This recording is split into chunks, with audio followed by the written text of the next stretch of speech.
Okay, we're live. Let me check the sound.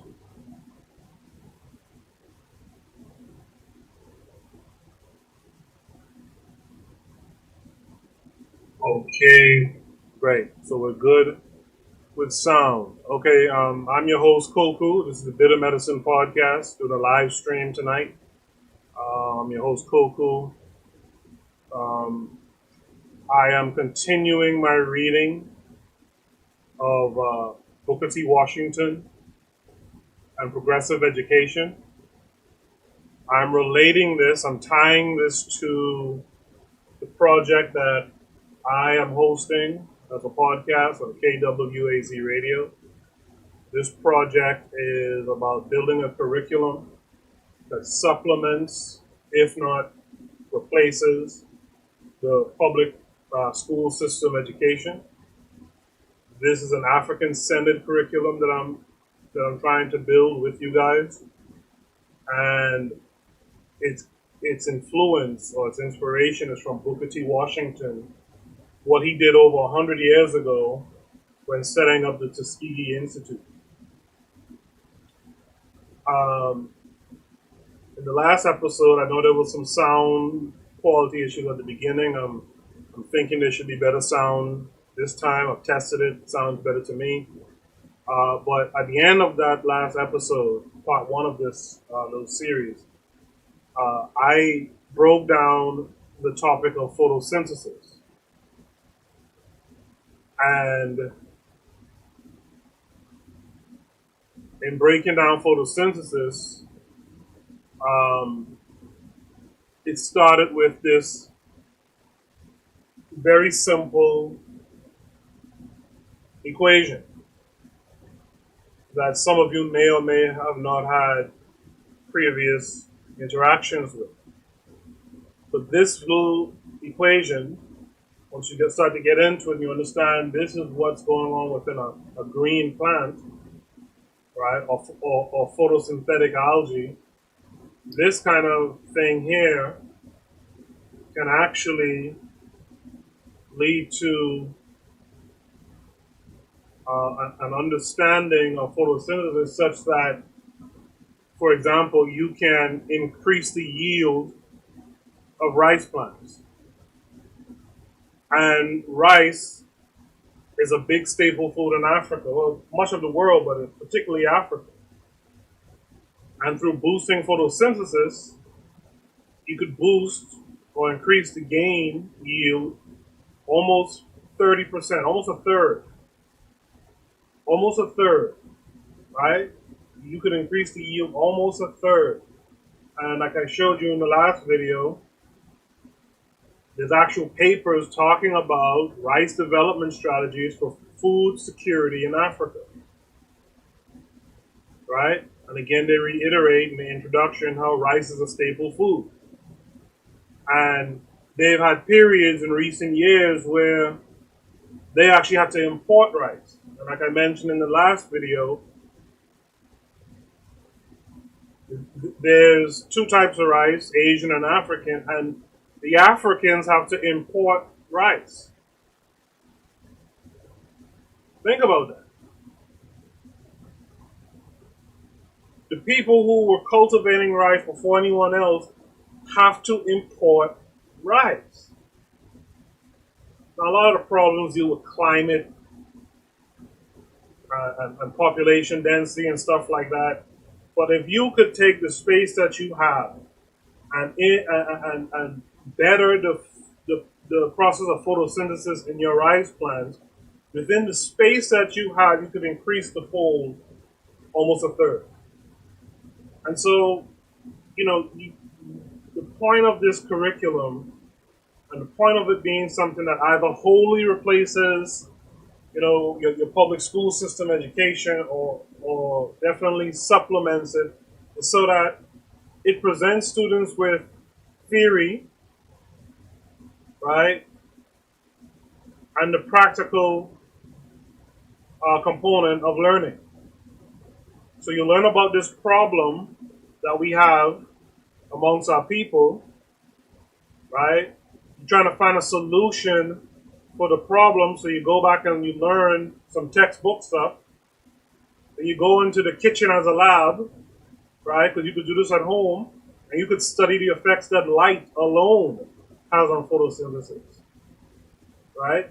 You could even go back and see what the effect of carbon dioxide, if you increase how much carbon dioxide plants receive. How does that help or not help photosynthesis? So I'm here today to continue reading this paper that talks about Booker T. Washington's theory of education that he put into Tuskegee. And what we want to understand is that Booker T did this stuff 100+ years ago, like 105 years ago. No, in fact, Booker T died in 1915, so it's over 100 years ago. So we need to update the thinking. And we need our people to get the forefront of these updates. And also to be looking ahead to the future of what's to come. You know, you've heard about it for some years now. It comes up almost every election cycle. Global warming initiative.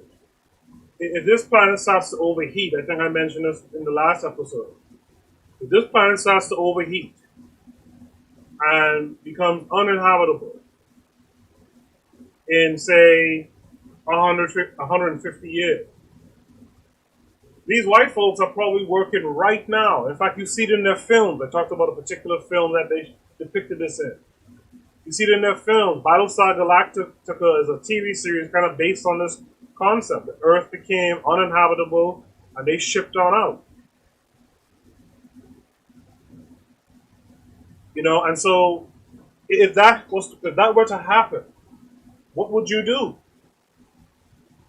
As it stands right now, you would just sit down and be a victim to this catastrophe. But if you start to get serious about training your children, who are the future, our people can live on forever.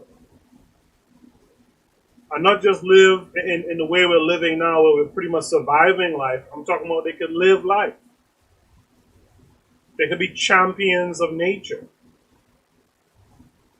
They can make nature work for them. That's really what man is supposed to do. Understand the properties of nature and make it work for your survival. Right? Dry wood burns when you light it with a spark. Provides heat. Keeps away wild animals. That's how early man was able to survive. Understanding that you can create fire, cook food, protect your village, illumination, etc. So this is what we want to do. And I'm not going to belabor the point any further. This is what we want to do with this curriculum. So getting back to the actual reading. We're in a section of the reading that's called Education for Democracy. As a social system, democracy assumes the participation of its citizens in the daily activities of life and self-governance. In 1881, this proposition, as it related to Tuskegee, Alabama, and the surrounding communities, was a hopeless vision. The South was a region that had been torn asunder by its past. Its history of human degradation and social isolation presented a vivid contrast to the principles of democracy and associated living. Beyond the human deprivation, the South's economic system of labor-intensive agriculture had produced a society that was dependent totally upon cheap labor. These economic conditions exacerbated what was already a hostile racial environment by placing those of the lower class in opposition to one another over scarce resources. Racial, class, and economic divisions were heightened when the masses were unable to provide themselves with sustainable income. It was in this charged environment that Washington built his institution. As publisher Walter Hines Page stated, Washington's work had to be conducted with the rarest materials done with a menial race. His task was to educate individuals who had no base of personal or social experience sufficient to begin the process of community development and elevation. And see, that's where we differ today, right? We have this this capability today for the individuals in the communities to acquire the fundamental skills necessary to begin the process of large scale socialization. Washington needed to bind the educational activities to those experiences familiar to the learner. Washington needed to bind the educational activities to those experiences familiar to the learner. That's how you're going to get people invested in the learning. That's one of the major problems we have in the school to prison pipeline. Go back and listen to my interview with Jason Edgar some time ago. It's a lack of interest. It's a disinterest because there's a void between the students. There's a void between the students' community, traditions, and experiences. Right? To continue, he needed to develop a bridge between the industries of home life and the expansive world of organized knowledge. This link between the world of codified knowledge or organized subject matter and that of the learner's personal experience is the nexus of the teaching and learning process. It is a continuum of thought that flows between the personal experiences of the learner and their formal education. Washington realized that the fundamental activities of life included economic and social interaction, moral and ethical agreement, communication, and good home living. I'll read that again. Washington realized that the fundamental activities of life included economic and social interaction, moral and ethical management, communication, and good home living. Things for us to aspire to. He worked to forge a curriculum that met those needs by teaching what Dewey and others would refer to as essentials for democratic living. He articulates the principles of life's essentials in his unpublished manuscript, How Tuskegee Correlates the Teaching of Arithmetic with the Problems of the Shop and Field. This is Washington's words. To use the ordinary things common to democratic life, the everyday happenings, the usual trades and pursuits of man, as a means for teaching was the method adopted and given to us by the great teacher, Christology. I spoke last time about who Christology was, briefly. To teach things themselves instead of teaching about things is a doctrine which has also been preached by the great teachers since the Christian era, and specifically by those who, during the 19th century, gave to the world the most substantial foundations in educational theory and practice. This was written by Washington around 1904. The value of teaching the things near to life experience as a foundation for learning about things remote is a way to develop the habits of thinking that empowers the learner with deeper and wider thought. Individuals living in association become familiar with the things near to them through conjoint activities and as a result develop a commonality that creates a dynamic social existence. Amen. Thus the individual and the group become empowered to connect practical conditions and needs to educational opportunities. This curricular method requires systematic planning on the part of the teachers to ensure continuity of educational objectives and outcomes. A description of Tuskegee's course in nature study illuminates the principle. It should be interesting. Knowledge of things near at hand should be acquired first, and later of things more distant. A clear and definite acquaintance with home surroundings, plants, animals, minerals, natural phenomena, and the human body is made the basis of the teaching as a foundation for advanced study. In the assignment of work and selection of material for study, the special needs of special classes are kept in mind, the work being determined by the student's power of observation and interpretation. This work is conducted with reference to its correlation with geography, language, and other subjects. Field excursions, collecting and preserving specimens, and gardening of various kinds are prominent features of the courses in nature study. So here, this was a good gem as well. This was a solid gem as well.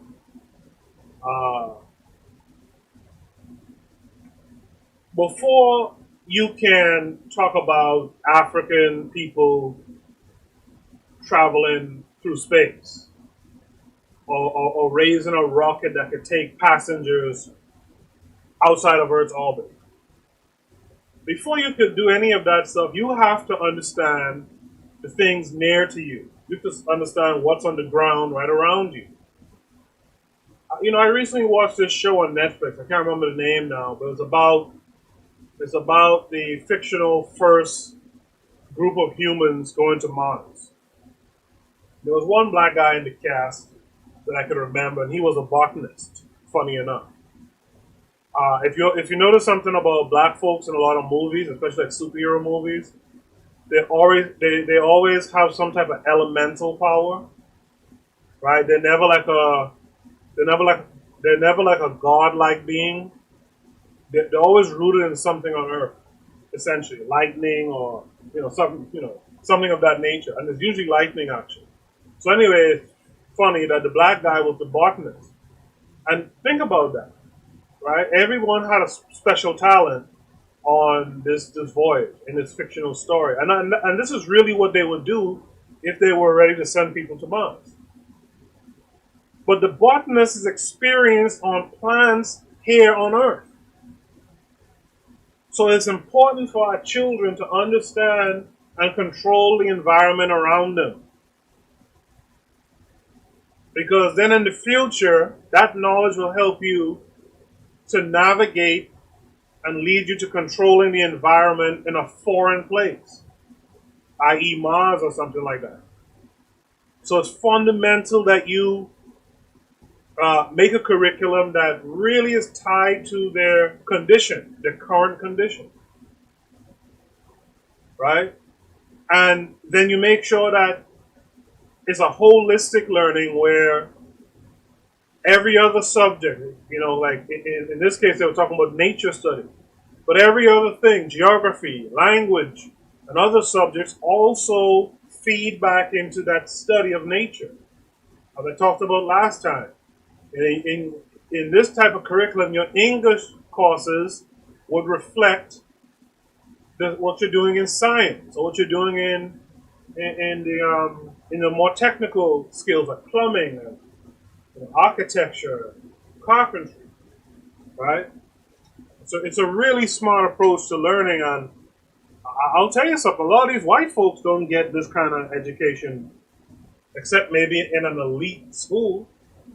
A lot of the average white folks who I see in these colleges and stuff, they're getting essentially the same type of education we're getting. The problem is their people were ahead already, and so they're just kind of maintaining being ahead. So they could essentially learn the same thing we learned, right? I'm talking about it within the masses, and they'll still be ahead. But we got to start to push ahead now. We got to get back to a learning that facilitates what we need to do. I continue.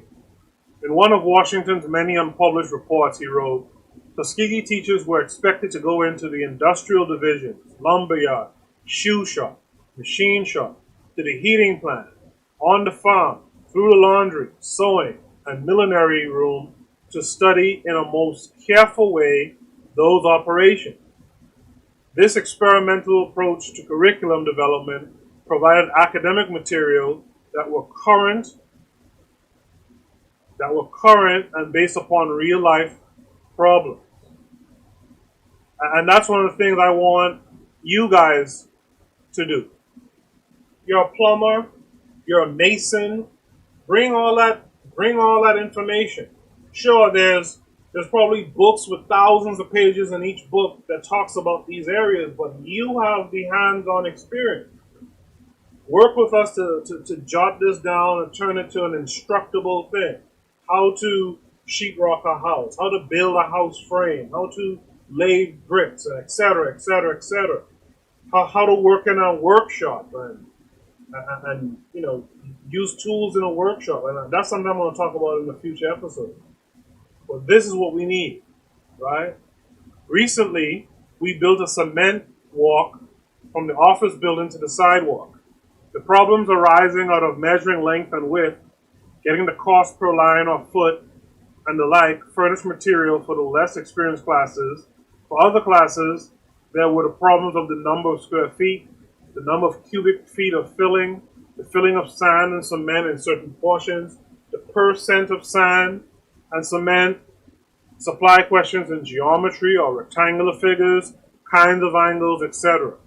Every case, the facts secured had to be a part of the operation in building the walk.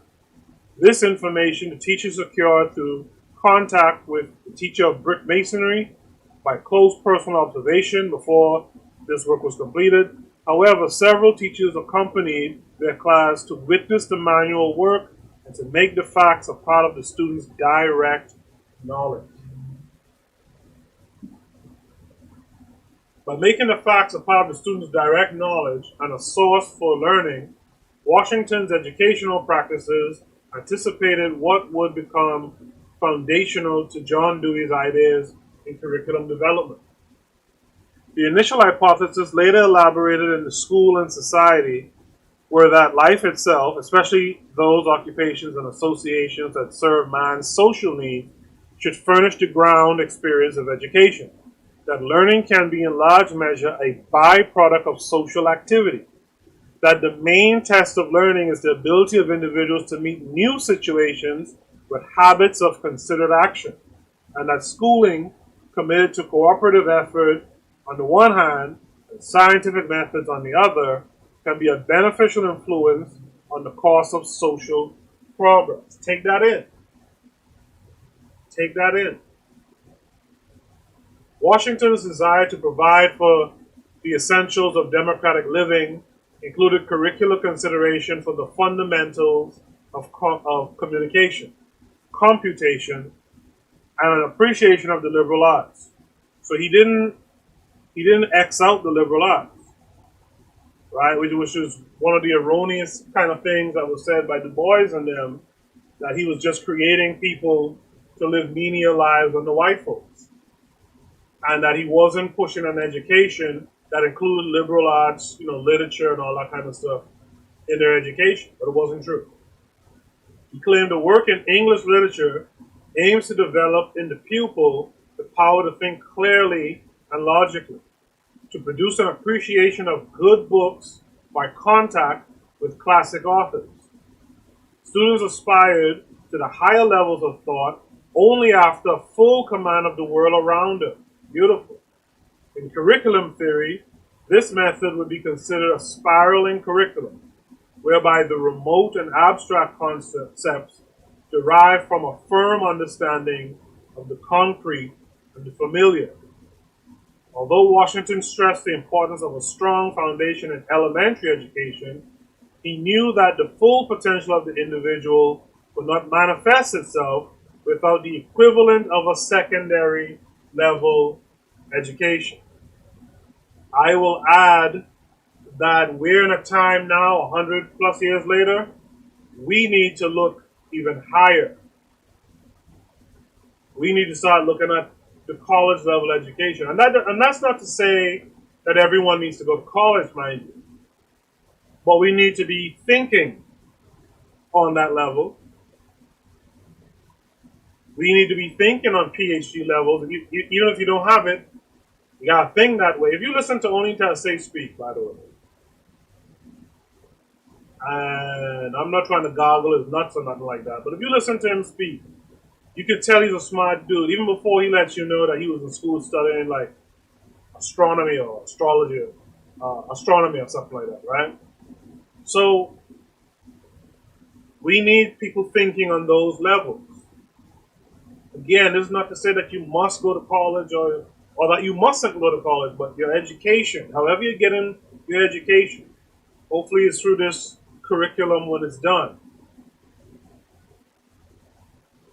You're up there and you're a thinker like anyone working in NASA, anyone doing research at MIT, anyone at Johns Hopkins. We need to have those thinkers out there. In fact, it might even be preferred to have those type of thinkers without the college education and the college debt, right? So when we start building this curriculum, it needs to be primary, secondary, college level education.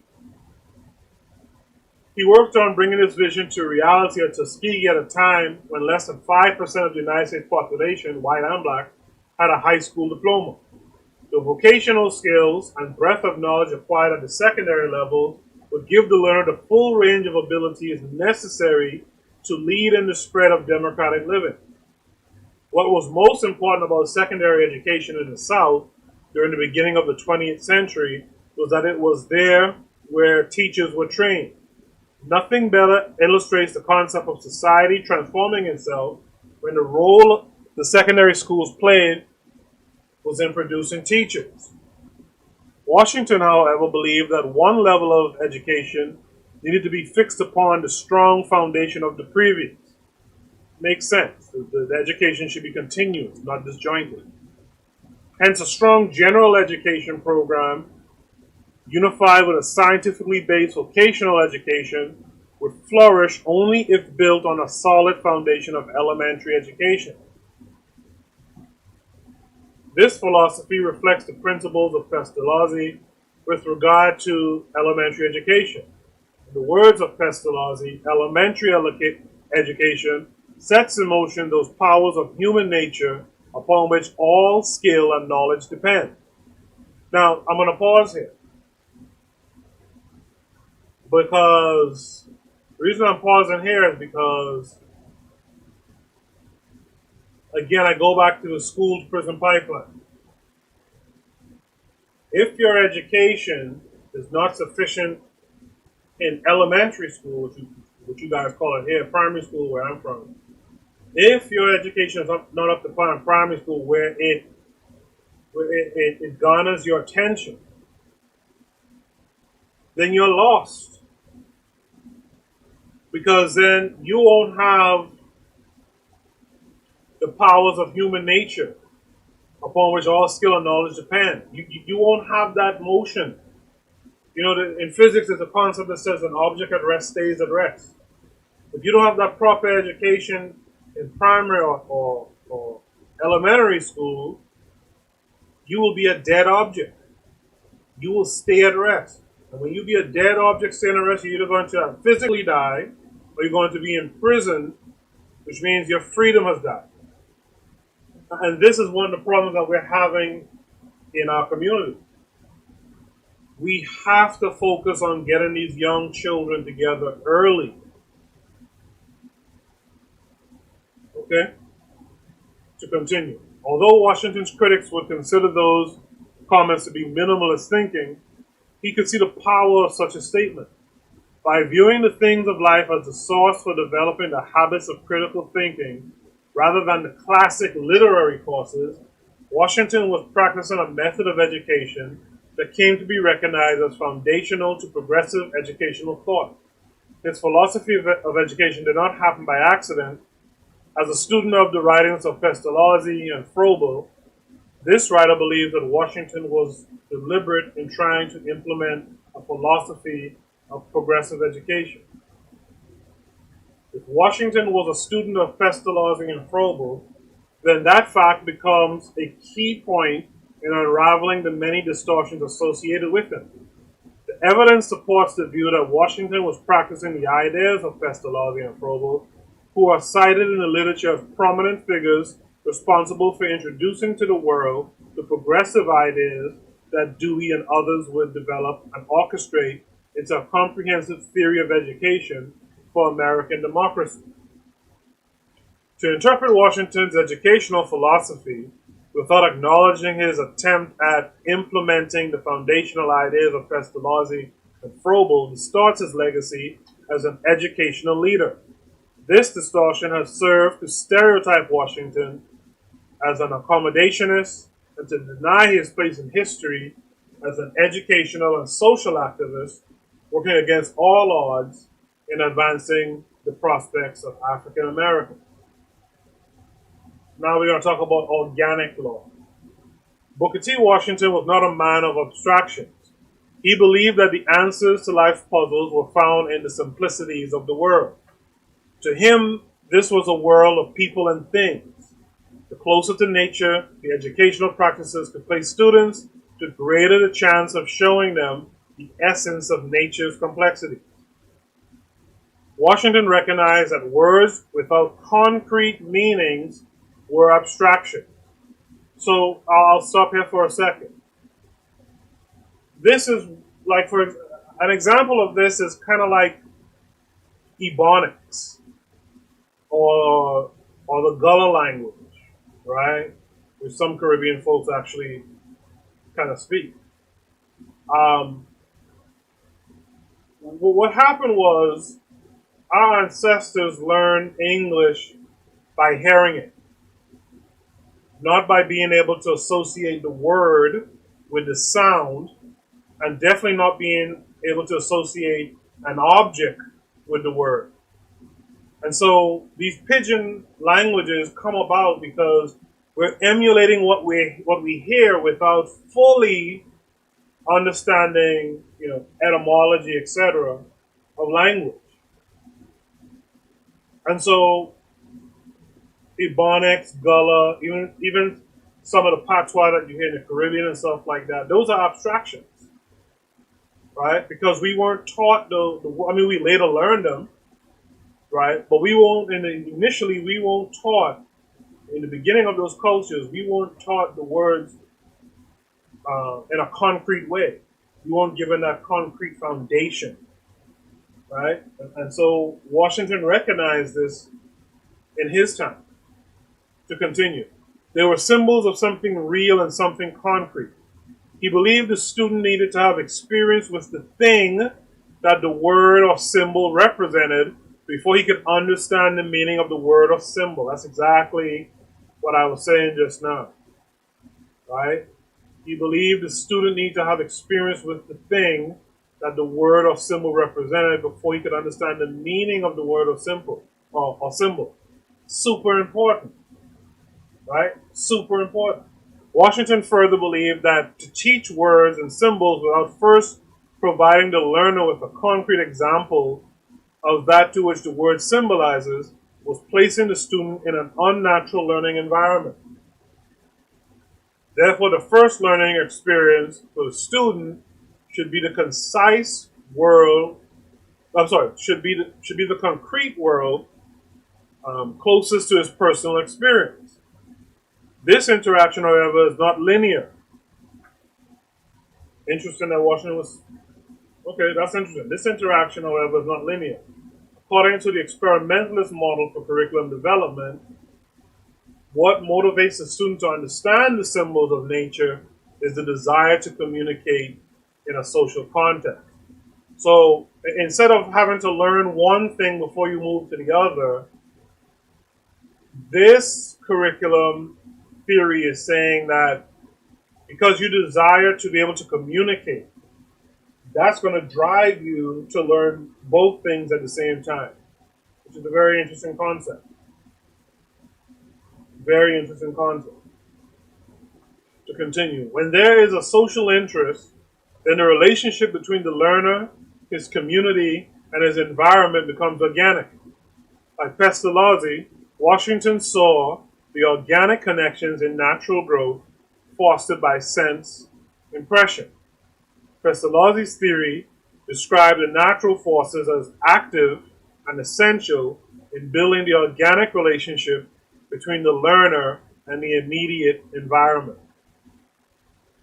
Working with poor children in dire poverty, whose only experiences were those of their immediate environment, Christology encouraged them to understand their concrete world through their senses. He believed the basis for thought and subsequent knowledge was created by sense impressions of those things near. Building on that idea, Washington structured the teaching of English around the concept of filling the students' minds with impressions and feelings. He held that to no student would be hard-pressed to formulate an impression about Tuskegee given the wide range of stimuli coming from the trades and the natural environment. With things to say and emotions to express, students were anxious to find ways to express themselves. Accordingly, so that goes back to that point up here, which makes a whole lot of sense. Once you have these experiences, whether you got the object first or you learn the two things at the same time, because you have these experiences, you now want to express it. You want to talk about it. You want to share ideas with others and get their input and feedback on things. So now it makes a little bit more sense. And while I've paused here, I also want to say something too. You notice up here they talk about what Pestalozzi encouraged. And then later, they tell you that Washington built upon this idea of Pestalozzi. And that leads me to something I want to say. You can't throw babies out with bathwater. Because a white guy says something, that doesn't mean you can't study it for what it's worth. And then build upon it and use whatever underlying knowledge is there for your people. You can create your solution, your black solution for black people. You can create that off of some premise a white guy dropped. There's nothing wrong with that. In fact, in the position that we're in as a people, truth be told, we're going to get a lot of our knowledge that we're building, curriculum, and etc. We're going to get a lot of that stuff from them. But how we apply the knowledge is the African-centeredness of it. How we build upon whatever we get from there, how we build upon it and apply it to problems that we have in our communities, that's the goal. Okay?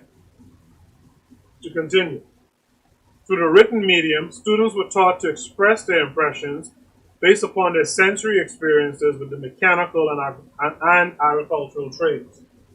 While their time was divided between the industrial classes and the academic classes, the correlation between the classes was such that the lessons in the English classes were derived from the activities in the shops. For example, in an unpublished document, John C. Wright, the director of the English department, explained, a teacher of grammar visiting a theory class in blacksmithing finds a number of her boys listening to an explanation of the process of welding iron. The next day, when these boys come to her to study the subject, the subject predicate, and object and sentence structure, he finds such sentences to work upon as these: the man welded the iron, or the iron was heated by the blacksmith. So, I'll pause here for a second too. One of the things you can get from this also is that even if we built a curriculum that follows, now our aim is to build a curriculum that supplements, right, or totally replaces the public school curriculum that's here, that's in the Caribbean, that's in Africa, in any country. But one of the things that you can also think about is you can take what they're teaching you in school, like you could take what you learn in a high school chemistry class or an elementary science class, and then come home and learn about some of those same things with our curriculum, the curriculum that you and I will build, right? And also in that curriculum, learn how this knowledge, this rudimentary knowledge that you're learning here in this instructable, can be applied or has been applied to problems in Africa, to problems even where you live in your immediate neighborhoods, right? So, like there's some places here in America, and it's always kind of mind blowing when I think about it because I live in New York City. Now, when they rolled out free Wi-Fi in New York City, they didn't roll that out in the hood at all. In fact, I don't even think it's in the hood yet.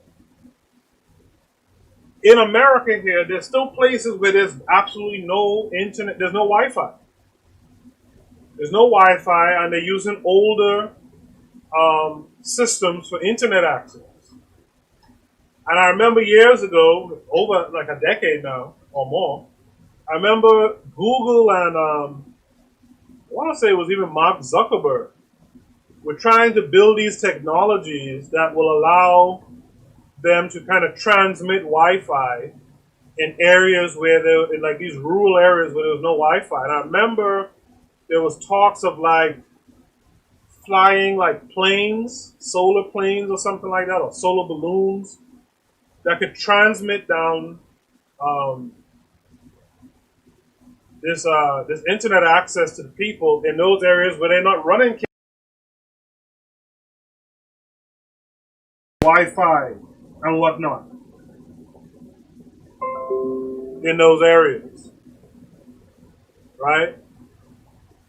Let me make sure my mic is still working. Okay, yeah. So they were thinking about employing these strategies to like run um, Wi-Fi like remotely from planes and stuff like that and that's here in America. What do you think it's like in Africa? What do you think it's like still in some parts of the Caribbean?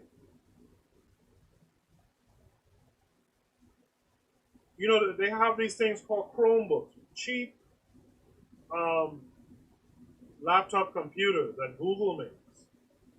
And they also have these things called Arduinos, which are known colloquially as the $7 computer.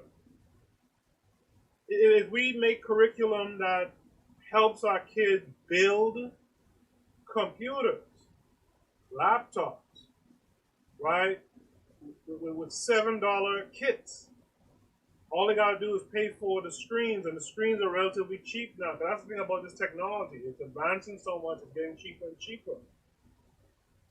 I mean that's a big deal for us. There's guys out here making handheld video games when we could be making handheld computers. So that's what I want our people to, start thinking about this curriculum and all the things that we can do going forward. Where was I? Okay. In the less rote areas of the English curriculum, and rote is memorization. That's where you're just memorizing stuff. Like in mathematics, rote would be like your multiplication table, your times table, right? 2 times 2 is 4, etc., etc. Right? In the less rote areas of English curriculum, students were taught to construct ideas by placing facts in a logical sequence such that clarity of thought provided the strength of the ideas. Because of the familiarity with the topics, again, those things for which they shared an organic relationship, the emphasis of the instruction was placed on the coherence of thought and less on the memorization of facts. So that's been a long issue in the Caribbean with the modality of teaching. The modality of teaching is an offshoot of the colonial powers, the British, and a lot of that stuff was based on how well you are at memorization. If you were a person who didn't learn well just by memorizing a gang of facts, you didn't do well in school. But if you had a more organic education, right, where it was about how well you think, right, and how well you can make a powerful statement or express the strength of your ideas, that's a more useful education rather than just memorizing a bunch of facts, right? to continue, the students' recitations about their trades were examples of how the instruction in English was used to empower the students with the ability to formulate and articulate an idea. The opportunity to deliver a speech in front of a large audience gave them confidence and prepared them for taking leadership positions. When giving public orations rather than the typical subjects for schoolboy orations, for example, George Washington, Abraham Lincoln, the Battle of Gettysburg, the students presented such topics as farm demonstration work in the South, or basketry as an art and as an industry, right? Their topics were based on personal experiences that gave them a greater depth of knowledge and comfort about the topics and freed them from the mechanics of memorization. The emphasis of Tuskegee was less in telling the students what to say, but rather teaching the students with something to say, how to say it more effectively. You see, I like that. I like that. Although the teaching of English was primarily an extension of their organic experience in the school and in their homes, the English teachers did not lose sight of the higher values of culture embedded in language and the related artistic expressions of personal experiences. The cultural themes emanating from the students' writings and expressions of personal thought allowed the teachers to codify the common themes of the human experience and then correlate and guide the students to studies on the masters of English. So we would do something similarly with something like Kiswahili. Because ultimately, and this is one of the distinctions between us and Washington, Washington was American centered. He was a young boy when slavery ended, when emancipation occurred.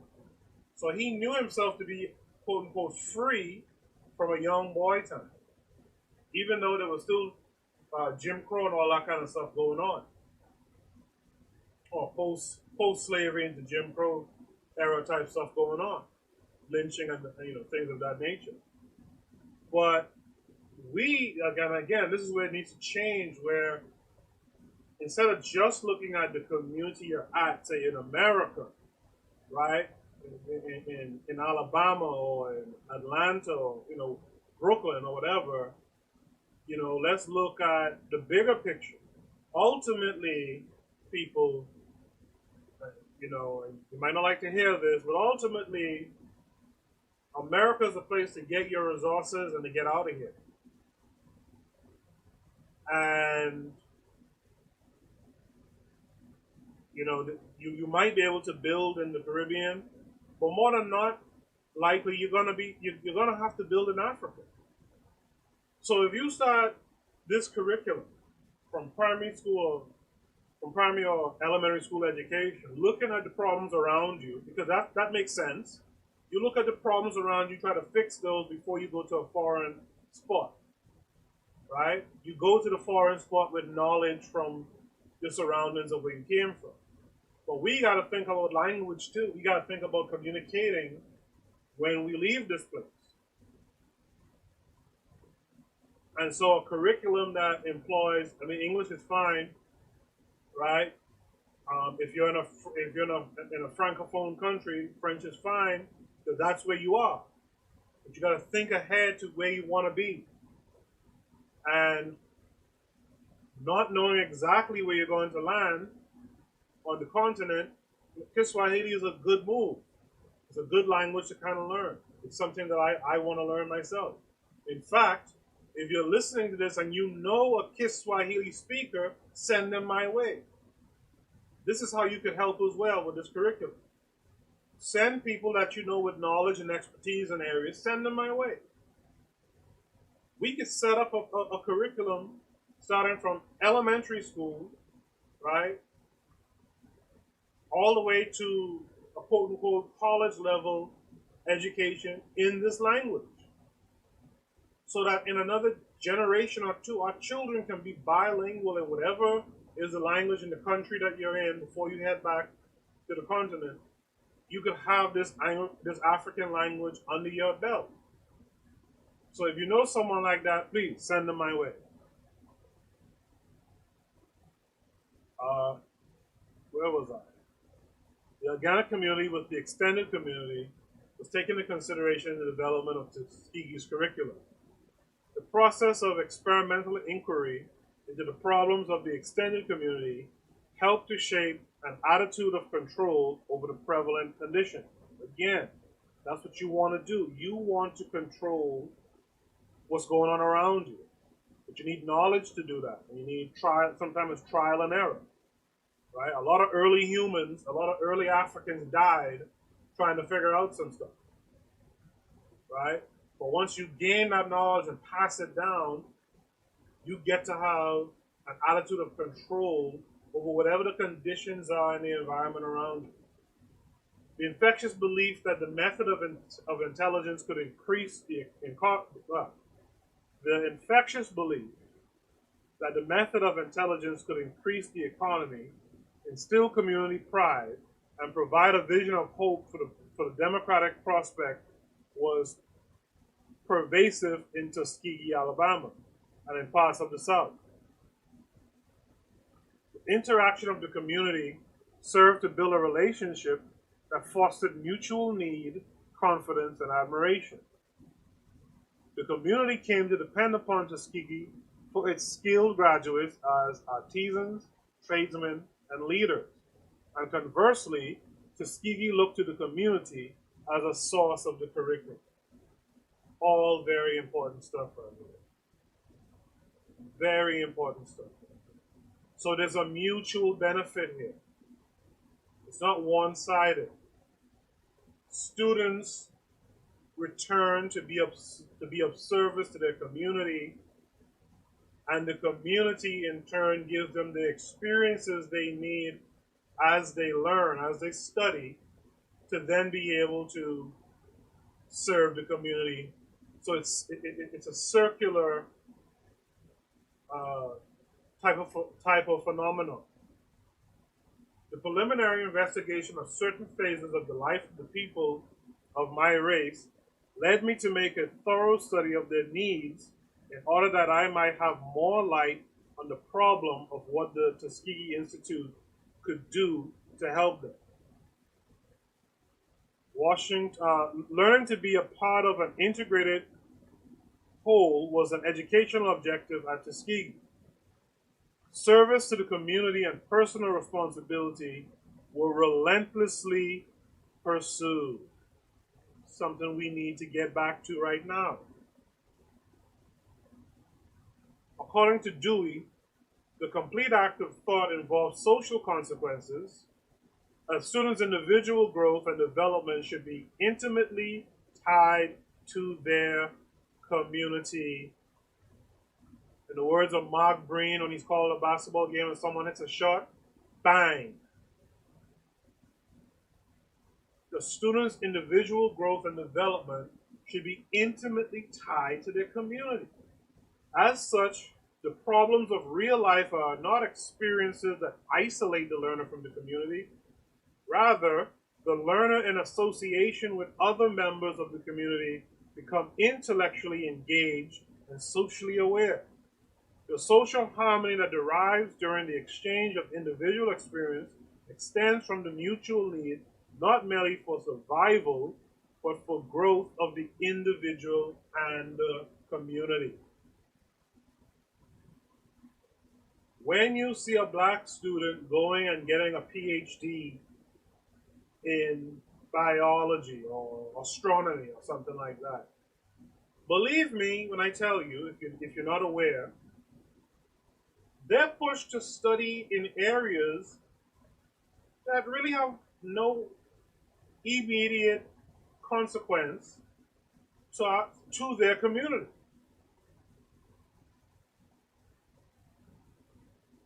And if you understand the rigors and the dynamics of getting those higher education, pardon me,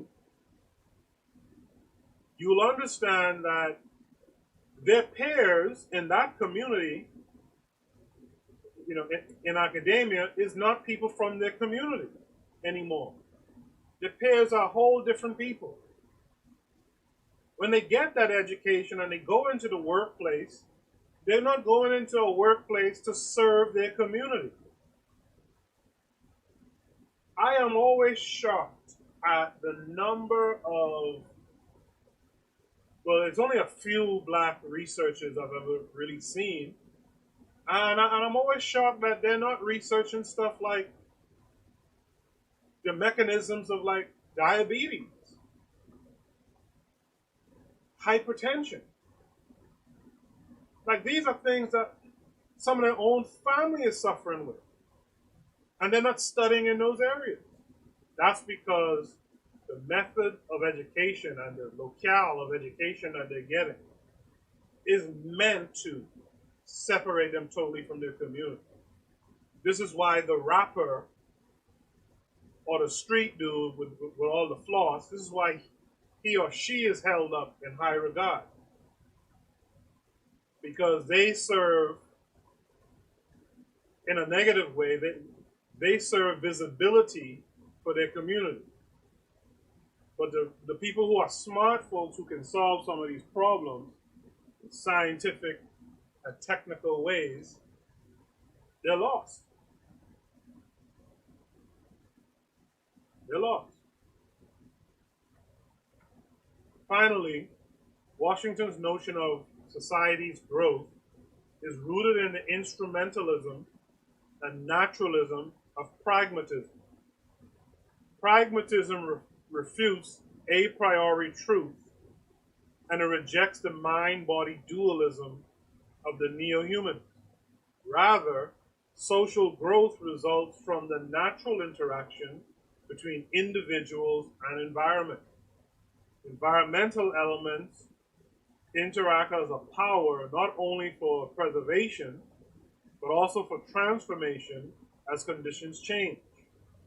This concept of organic evolution can be seen in Washington's speeches, in which he stressed the importance of blacks empowering themselves by grappling intelligently with the very problems that beset them in their environments.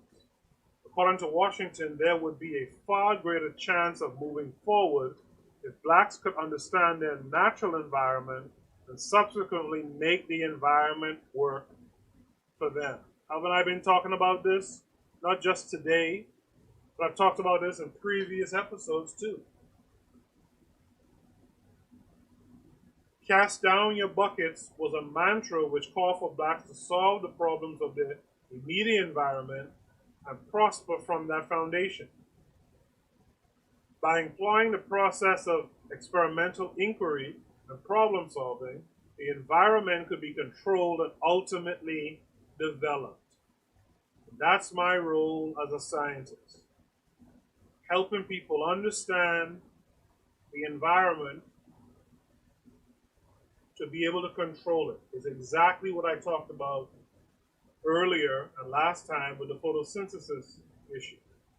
You understand that, and then you understand how to make a plant uh, better carry out photosynthesis, you could actually increase the yield of rice, a very important product staple in the world, food staple in the world. That alone could help you shore up your food security problems that you have. And, you know, first let me finish this. Washington knew that the ability to protect future events and to bring meaning to abstract phenomena so as to generate generalized principles for action could occur only if the student had a thorough understanding of the immediate or concrete environment. So you hear me talking a lot about um, this curriculum and applying it to African problems, right? And that's not to say, and of course I said actually that you first apply it to your immediate situation. Apply the knowledge that you learn to the problems around where you are. Again, it's the old adage sort of sending people to Mars. You want to send people experience with doing shit here on Earth.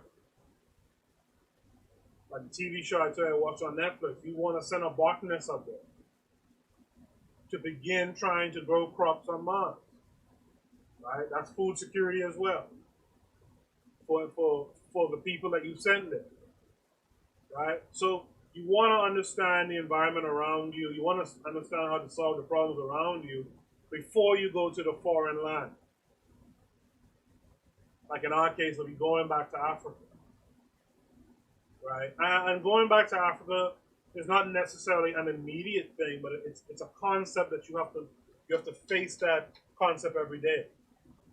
Every day you're supposed to be working for, if not you, if you don't make it to the mountaintop, your children or grandchildren will. But it starts with you. You have to put the work down. You have to lay the foundation down. And the reason why I keep bringing up Africa more specifically, in this paper about the key issues for African countries in science, technology, and innovation, STI, right? One of the things they talk about is Africa needs technology and innovation to address sustainable development goals. These are problems in Africa right now that need science, technology, and innovation, right, to solve these problems. And like we always say, you can't bring in some European solution for the African problem. We need African folks creating that, these African solutions.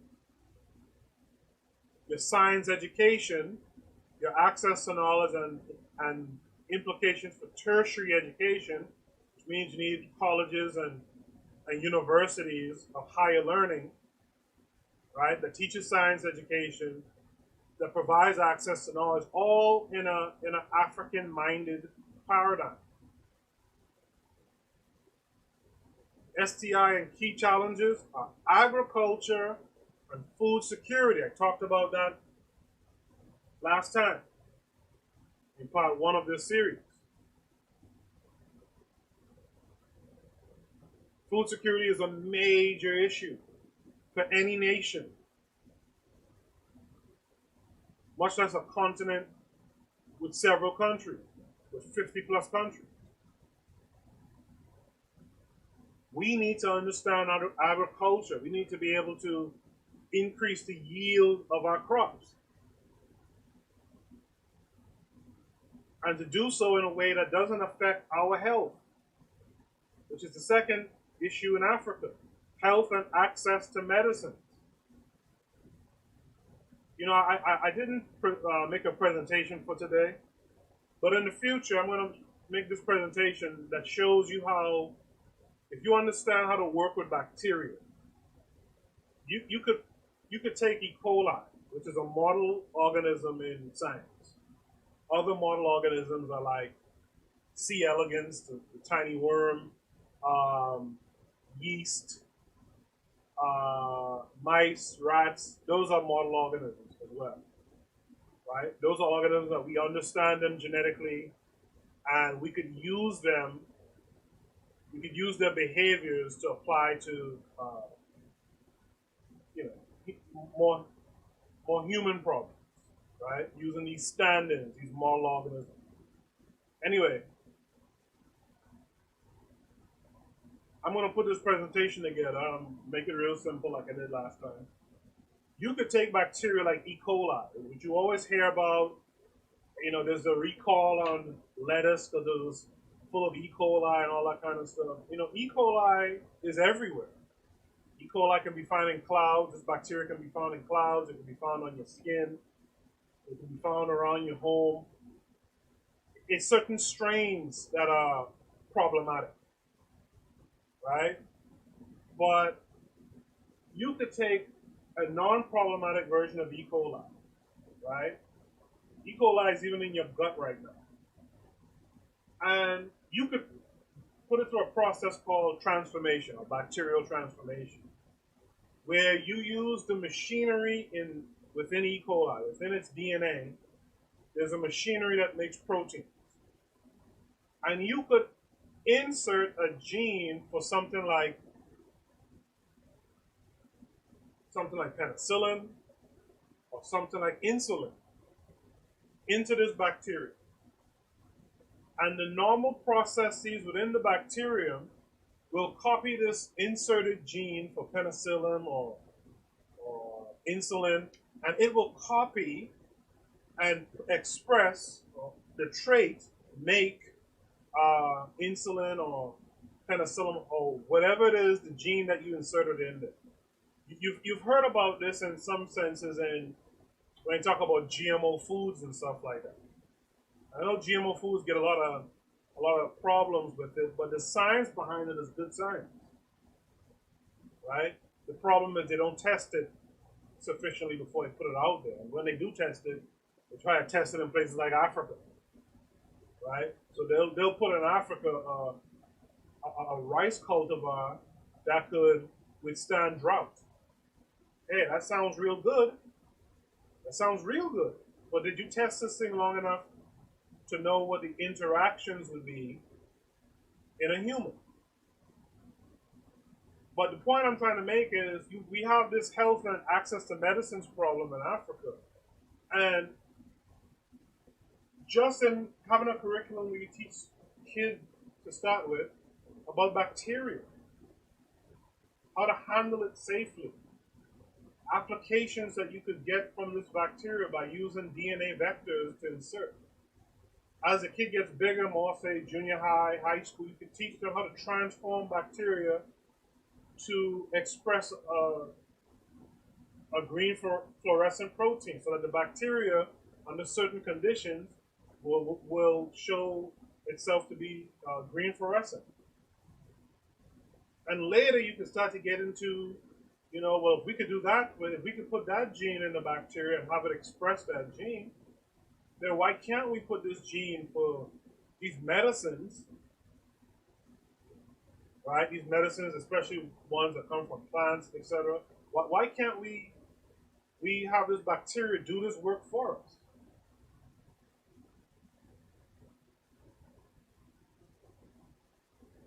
And there's methods, like in the example, if we put a gene into a bacteria to express a green fluorescent protein, there's methods of purifying the protein. So you take the bacterial debris out of it, you burst the cells open.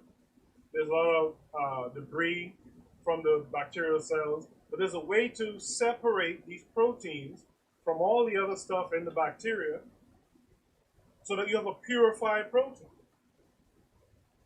We could do that this way if we put the work in now. There'll be a day, not long from now, where we could be able to heal ourselves. I looked at a commercial the other day. I was watching basketball. And I looked at a commercial that they talking about some drug. I can't remember what it was, a cholesterol pill or something like that. And they spoke about the benefit of the pill. And let's say this commercial was 2 minutes long. They spent a minute 50 seconds talking about all the problems this damn thing can cause you. One of the things is death. And the reason why that is because these companies that put this stuff out, they're not really thinking about the people that they're putting it out for. They're thinking about the bottom line. So they'll put this stuff out there and they'll warn you about the side effects. And if you choose to take it and die, well, that's on you. You were warned. We can do better as African people. We need to do better. We must do better for ourselves. And the next thing on this list is a problem in Africa right now is access to energy. And really, as a scientist myself, these are the things I intend to really look into more. To look into more in terms of for my part of the curriculum. I don't know that if I could do the historical aspects or the language aspect. This is where other folks need to come in and help and pull apart, right? Pull apart and see it through. But like with my kids, I've been teaching them about energy research. I've been teaching them about electricity and wiring. It's time now to get them thinking about solar energy. I mentioned last time making a solar energy propelled remote control plane. That's something that will be so cool to them, to any young kid, to be able to make a RC plane and to know that you made it off of uh, solar power. Solar is the future. Solar is really the future in Africa too, especially for those countries around the equator. Solar and heat, come on. I talked about photosynthesis last time, and I spoke about it today as well. But with photosynthesis, understand there's algae in the ocean that also carries up photosynthesis. They've been using that algae to make biofuels in an attempt to kind of supplement or to actually get away from the fossil fuels. And when there's a breakthrough in that technology, and the shell companies and all these different gas companies see what's happening, trust and believe they're going to make the jump. Because guess what? They're doing research in those biofuels themselves. Imagine a world where you don't have to drill for oil. You just have to grow algae. And whatever is the optimal temperature in the optimal solution, nutritive solution, that's going to give you the greatest yield of these biofuels. And I'm going to talk about that more too in a presentation in the future. So that's two things on my list to put a brief presentation together for. But this is why I keep talking about these problems that are, African problems, and we could create the African solution. And our testing ground could be in the kitchens, in the bathrooms, and the living rooms of the homes that we live in. Right in these communities that we live in, be it Brooklyn, the Bronx, Harlem, Nassau, Grenada, Guyana, Ghana, we could do this stuff. We could teach our children to be the future forward thinkers. They will have to be the ones that raise us up out of the abyss.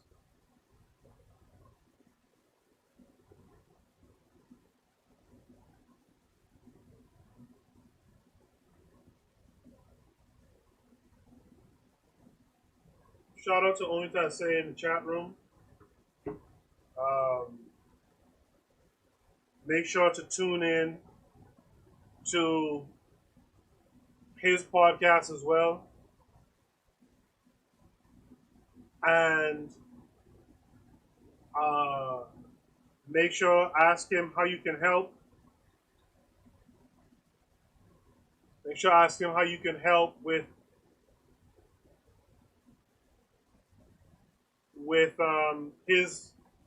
his efforts to build and to organize.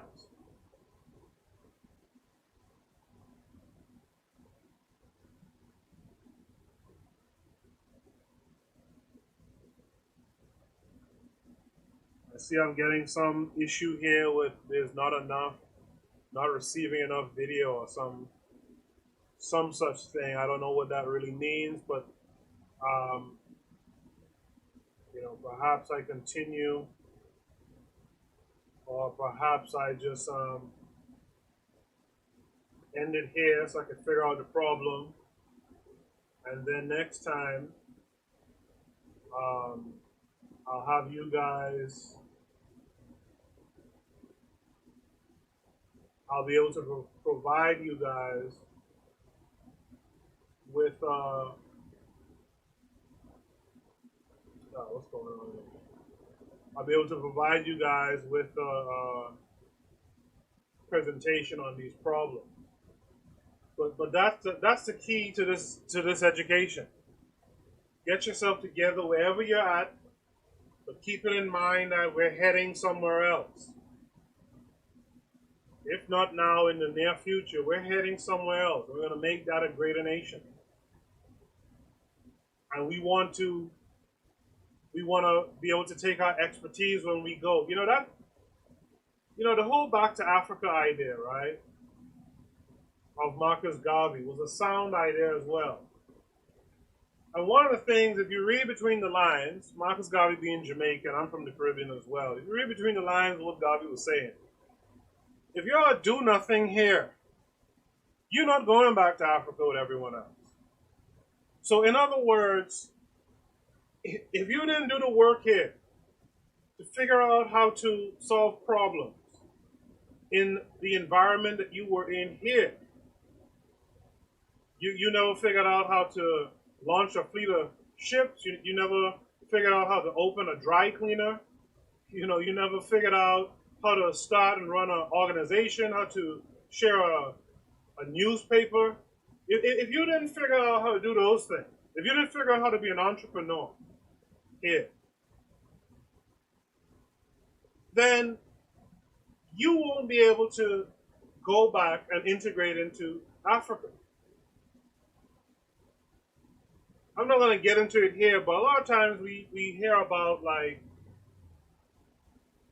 these days we hear a lot of talk about ADOS and FBA, and one of the big things of those groups, they're pushing for their reparations claim, which is whatever. I mean, I know white folks ain't giving you no reparations, but whatever. If you want to take up your time with that, that's on you. One of the major complaints I've heard them give is that go back to Africa. Africa isn't welcoming people back, which isn't true. They're not giving,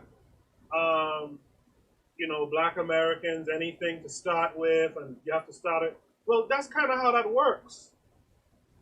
What you want to do is make yourself marketable when you go there. That's exactly how that works. And that's what Dr. John Henry Clark was talking about with the Black Americans here in this same time frame when Booker T was creating Tuskegee. Like, the Africans in America at that time in the South, they had all the skills. If you had only taken time to work out amongst yourselves, right, and weaponize the power that you had and having the skills to maintain any economies in the South, if you had done that, you'd have been in a better position. You wasted the opportunity. And so when we're talking about going back to Africa and creating solutions and creating solutions that can be applied to the African problems, this is what we're talking about. You got to start doing that stuff here. Build your expertise so when you head back, that the African will welcome you with open arms. Oh, you've come with knowledge on how to create biofuels in a lab? We ain't got to worry with these foreigners drilling throughout our land and offshore sea, to get this oil for which we get 12 cents on the dollar. That's the deal the Bahamas a couple years ago signed with one of these corporations. Because we don't have the expertise to get the oil out of the ocean ourselves. We had to take it, had to, in quotations. These guys took a deal where the people doing the drilling are getting 88% of the proceeds from that oil.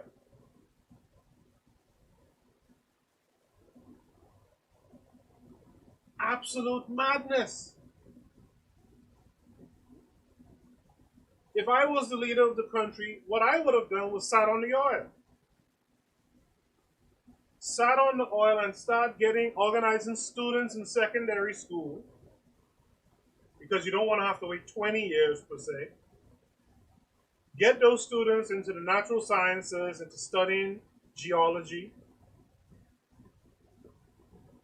drilling, things of that nature,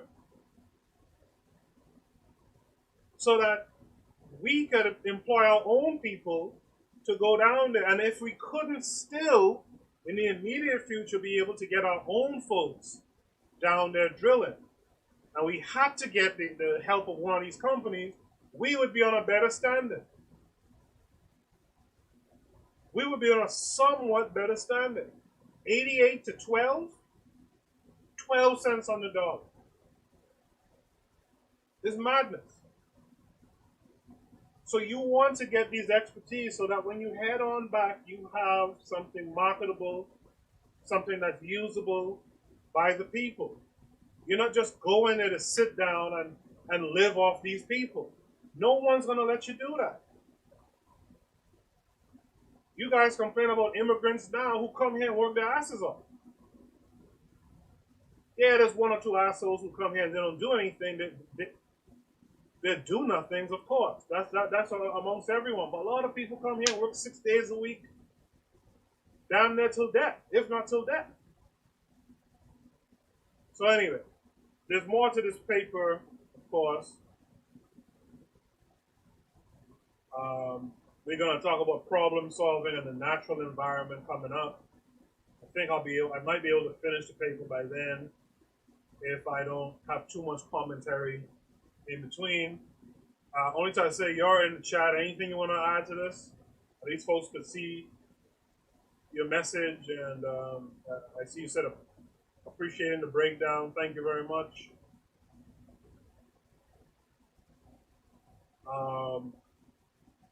So yeah, again, if you want to be a part of an organization, a burgeoning organization, look up the Pro-Black Perspective. Look up Only Say on Twitter. I'm always reposting stuff from the brother. Just go ahead and follow him. Ask him how can you help him to organize. My project with this podcast is a curricular. Seek me out on social media. Hit me up on email, bitter.medicine.podcast@gmail.com. Ask, how can you help? Or tell me what expertise you have. What subject matter can you tackle? Or who do you know who have expertise in some of these trades, especially?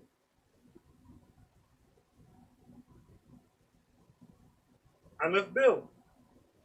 I created a server. I haven't made it public yet. I also have a WhatsApp think tank group. Ask me where to join these things.